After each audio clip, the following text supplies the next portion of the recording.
This is Optimal Living Daily, episode 2414, Tips for Staying Positive in a Negative Situation, by the NeuroGym Team at myneurogym.com.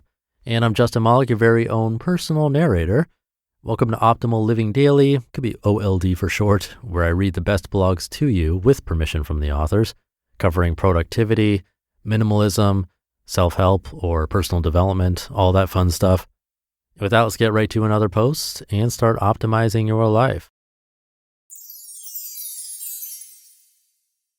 Tips for Staying Positive in a Negative Situation, by the NeuroGym Team at myneurogym.com. Have you ever noticed the variety of voices inside your head? Sometimes you feel encouraged, but sometimes you scare yourself out of doing something spectacular. We all naturally have neural impulses that motivate us to take action, and also ones that keep us from taking action. If you aren't getting the results you want in life, chances are you're letting the wrong impulse circuit determine your behavior. There's a checks and balances system in your brain that regulates itself. You have a crazy idea, assess the risks and potential rewards, and then decide how you feel about actually doing the thing. Mark Waldman, a neuroscience expert, recently shared during a Facebook Live event with John Assaraf what goes on in the brain when it comes to desire and motivation. The impulse to seek out your passions originates in the nucleus accumbens, a small region in the brain.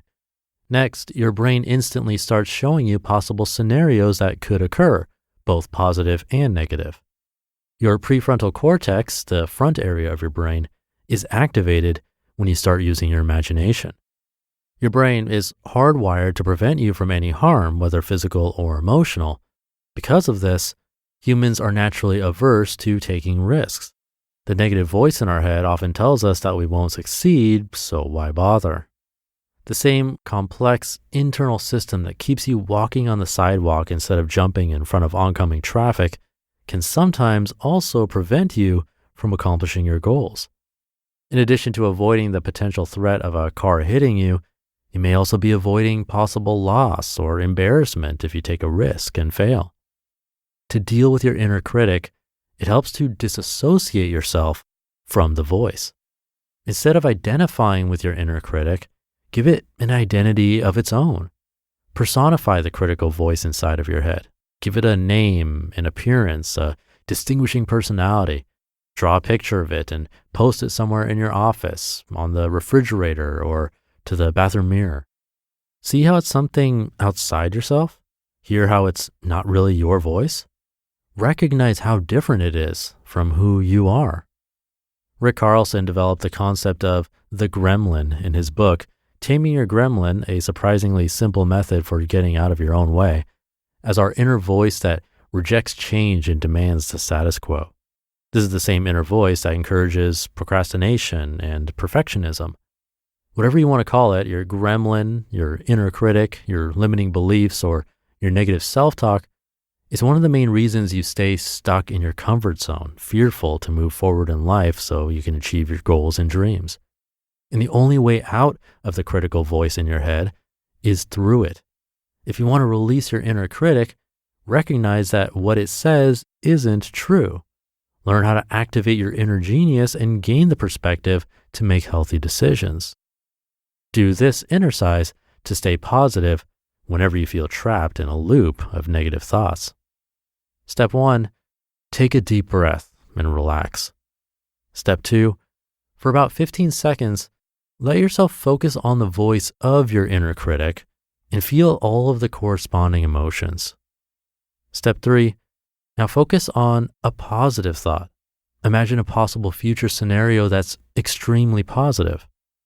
In step 4, focus your awareness on the fact that both of those thoughts originated in your brain. When the brain gets fixated on a negative thought pattern, it can be hard to separate yourself from the thought. The best thing you can do is to zoom out a little and see a broader range of your reflections and ideas. Rather than remaining focused on your immediate reaction to what's going on in your head, lift yourself out of your mind chatter and observe your emotional response. Remember, you're not your thoughts, and you can choose what to believe. The best way to deal with the situation is to be aware of it. It's futile to get upset or angry with yourself, right? All parts of the brain are necessary and work together. Now that you know what's up, notice whenever you're thinking negatively or reflecting on a potential threat. Use this exercise anytime you need to shift your perspective and create something remarkable from both the positive and negative. This exercise will help you upgrade your mindset for success and train your brain to behave the way you want. And after consistent practice with this exercise, you'll find that your brain naturally presents both sides of an issue to your conscious awareness. Here's to your positive mental attitude. You just listened to the post titled Tips for Staying Positive in a Negative Situation by the NeuroGym team at myneurogym.com. Thank you to the team at MyNeuroGym. They've studied motivation and the brain a lot more than I have, or the author mentioned in this post, definitely. But I don't know if I like giving our inner critic a negative label like gremlin. Unless it's a cute gremlin, then fine. But from my years of training and meditation, one principle that has come up over and over again is to notice thoughts, whether negative or positive, and acknowledge them kindly and let them go. By labeling them in a negative way, it sort of attaches judgment to it, which can then lead to even more negativity or a negative environment in a way, which is what we're trying to avoid in the first place. Almost feels like a sort of snowball effect. Instead, I think giving it a more neutral persona could help us get unstuck in that spiral of negativity. It's just a thought. But I think the exercise they mentioned, which was to take a deep breath, relax, hear the inner voice, feel the emotions, and then move to a positive thought, that can be very helpful and is similar to the practice of meditation. So it's definitely worth trying out.